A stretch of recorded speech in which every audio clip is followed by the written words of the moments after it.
started, it was more like this type of atmosphere, you know, everybody mingling and getting together. But tonight we have quite a bit of presentation, so we're just going to get right on it. And I want to ask Mr. David Lane to come up. Mr. David Lane. Mr. David Lane is a long-time RX owner. They call him the voice of reason on the internet. Many people have asked him to become president. And if you've been on any of the email lists for many years, the RX-7 list, David has been on them.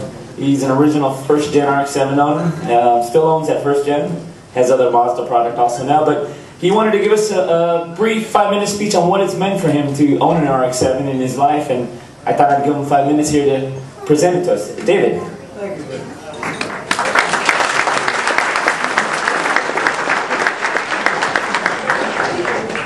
Thank you, guys.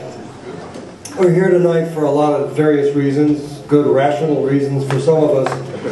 But I'm thinking that for most of us, the reasons would be hard to explain to people who don't own rotary cars. I'm not an automotive professional of any sort. I'm just a clarinet player.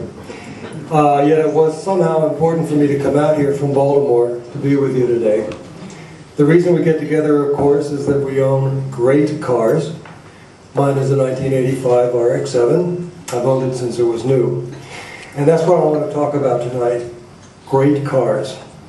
Now, collectors might tell us that a great car is one that's rare and gains value over time. Collectors, of course, don't want to drive their great cars very much. It decreases the value and it makes them dusty. Collector cars are not the sort of cars I'm talking about. Their greatness typically resides stationary. Maybe on the grass at Pebble Beach or on the auction block. Some folks say that exotic cars are great cars. Costly, yeah. Relatively rare, certainly. Fun to drive? Sometimes, yeah. Practical for us average types? Hardly. Even if we could squeeze the money together to buy one, we'd never be able to deal with the upkeep. Some might tell us that a great car requires the kind of power that results in instant immortality when the accelerator is pressed. 2 words, bug-eye, Sprite.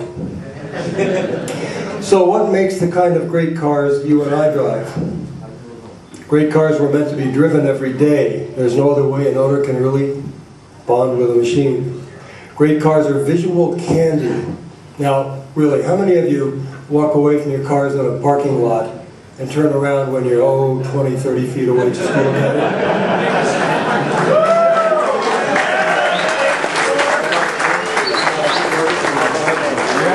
Well, I'm going to stay up here for a while. Great cars, actually research tells us that when a male sees a beautiful female, sudden silence. The physiological reaction is similar to the one a woman gets when she takes a bite of chocolate. That explains a lot of things.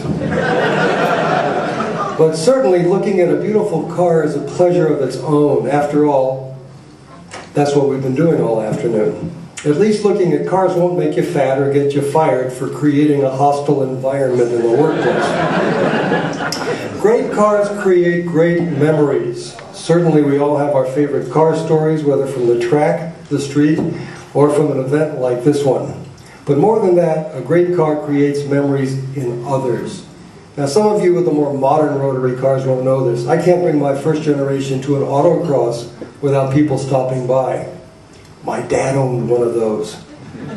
I had an aunt who drove a car like that to work every day. Are you second-gen types getting this sort of thing these days? Still not yet? You will.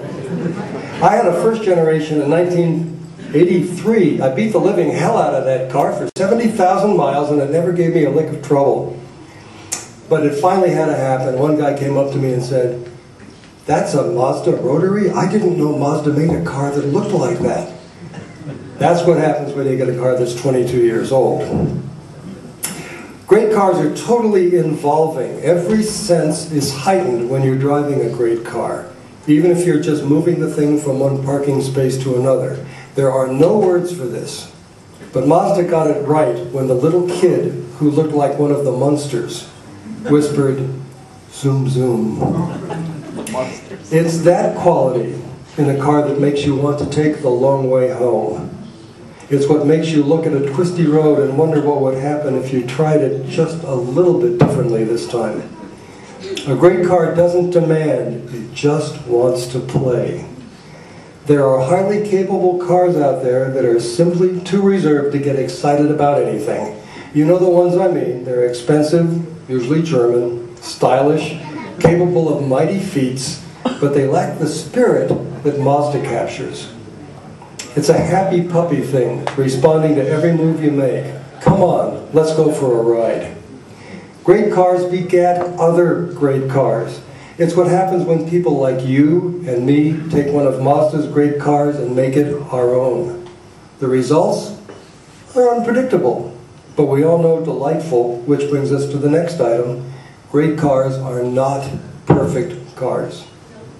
They are simply the cars that are worth fixing and worrying about. Great cars change lives. In 1967, I bought a Lotus Elan, and someone said, "Why not autocross it?" 3 years later, my mom was watching me get totally lost in a sea of cones, and she struck up a conversation with a fellow enthusiast and ended up marrying him. When I bought the RX-7, I put one of Corky Bell's turbo kits on it. This was 1986. People were not doing that. I just wanted to get even with the 5-liter Mustangs of the time. People thought I was crazy. They were right, but it changed everything. Here I am. Great cars don't just happen. They come from great people. Great cars do not come from committees. They do not come from bean counters. They do not come from car companies that always play it safe. And they come from people of vision and passion. In the hands of nutballs like us, they morph into personal expressions of our dreams and desires. Okay, and our pocketbooks.